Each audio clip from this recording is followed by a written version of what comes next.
Hi! Hello! Kwentuhan po ulit tayo. So today, introduce ko kayo sa word na energy. Remember our physics nung araw?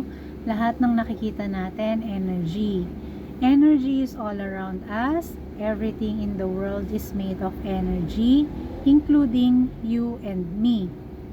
Energy is unlimited. It cannot be destroyed, it cannot be created, but it can be transferred.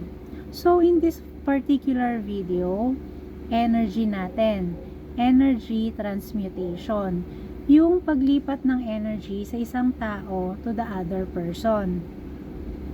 So si energy mo rin ang nag-i-introduce sa'yo pag pumasok ka sa isang kwarto, hindi ka pa man nagsasalita, nararamdaman ng ibang tao yung energy mo kahit hindi ka nila kilala ng lubusan.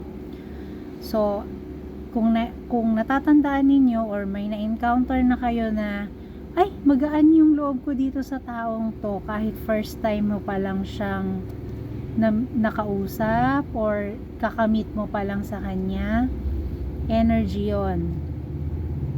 So idikit na natin ngayon yung word na balance. Kaya ka gusto nung taong yon, nandun ka sa balance ng energy mo. Hihimayin din natin yung first video ko sa mga susunod pang mga video para mas maintindihan pa ninyo kung ano yung sinishare ko sa inyo. Very recent lang, kagabi, sabi sa akin nung kausap ko, hindi ko kayang i-share ito sa inyo kasi may something blah blah blah.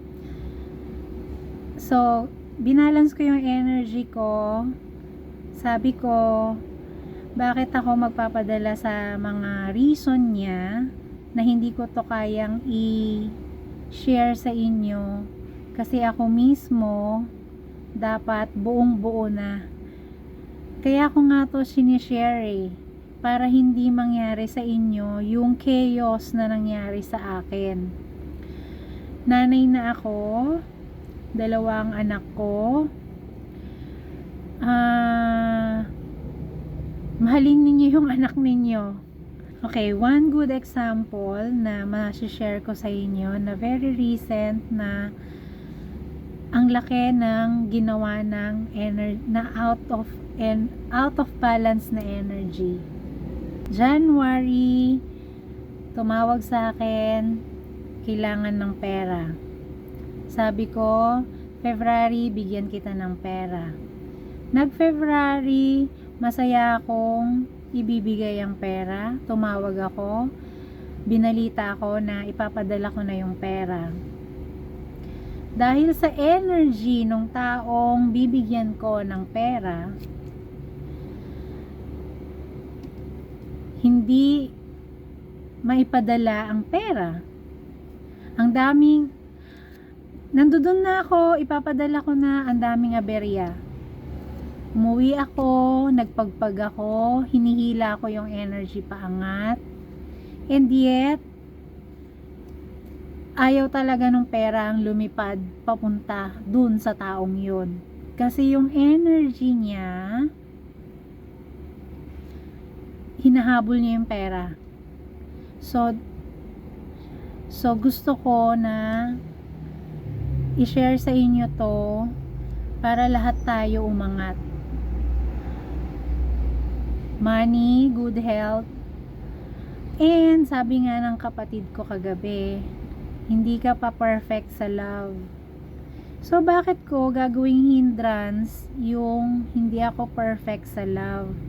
So i-share ko pa rin to sa inyo para kung sakali kayo ma-perfect ninyo yung love, mas ikatutuwa ako na ma-perfect ninyo yung love kasi may love naman ako through my children.